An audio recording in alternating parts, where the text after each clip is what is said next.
120 টাকায় যে চাকরি পাবো নিজের যোগ্যতায়, সেটা আমি কোনোদিন আসলে ভাবি নাই। আল্লাহ অশেষ রহমতে সবগুলা ধাপ পার করে এত দূর আসছি।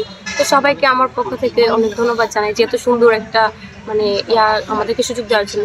আমি যারা আগামীতে আসবে তাদেরকে বলবো যে আসলে যে সবাই বলে যে ঘুষ লাগে, 120 টাকায় যে চাকরি পাবো নিজের যোগ্যতায়, সেটা আমি কোনোদিন আসলে ভাবি নাই। আমি অনেক গর্বিত যে এই অনেক স্বচ্ছ নিয়োগের মাধ্যমে বিনা টাকায় মাত্র 120 টাকায় পুলিশের নিয়োগে আমি উত্তীর্ণ হয়ে চূড়ান্তভাবে নির্বাচিত হয়েছি। আমার বাবা অনেক খুশি যে আমি বাংলাদেশ পুলিশে যোগদান করতে পেরেছি।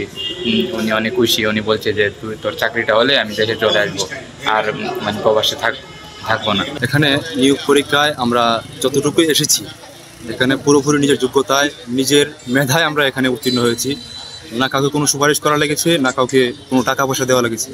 এখানে যারা আমরা সবাই এসেছি, সবাই নিজের যোগ্যতায়, নিজের মেধায় আমরা আজকে এখানে উপস্থিত হয়েছি। অনেক সময় আমার মনে হতো আমি যে আমার স্বপ্ন পূরণ করতে পারবো না। আমার ছোটোবেলা থেকে আমার অনেক স্বপ্ন ছিল যে আমি পুলিশ হব। তো এখানে দেখা গেল 120 টাকা আমাদের অ্যাপ্লাইয়ের জন্য পুলিশে যে টাকাটা লাগছে, এই টাকাটাই শুধু লাগছে, আর একটা টাকাও লাগে নাই। আমরা খুব গরিব ফ্যামিলির সন্তান। আমি দেখছি বাস্তবতা, আমার বাবা কত কষ্ট করে আমাকে বড় করছে। আসলে পুলিশে চাকরি হয়েছে আমার নিজের যোগ্যতায়, আমার বাবা মার দোয়া ছিল আমার উপর, সব মিলে আমার নিজের যোগ্যতায়, টোটালি আমার নিজের যোগ্যতায় চাকরি হয়েছে। এত স্বচ্ছ একটা নিয়োগ হয়েছে।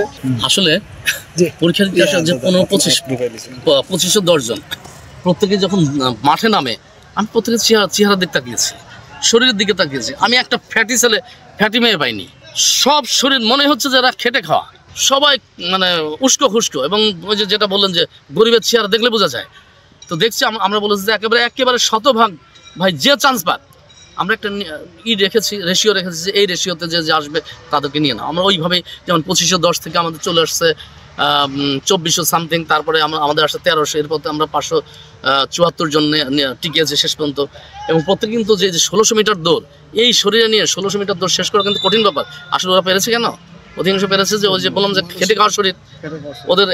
সেই হাওরে ওরা কেউ জেলের ছেলে, কেউ কাঠুরের ছেলে, কেউ রাজমিস্ত্রির ছেলে, কেউ সিকিউরিটি গার্ডের ছেলে, কেউ রিক্সাওয়ালা ছেলে, কেউ মুদির ছেলে।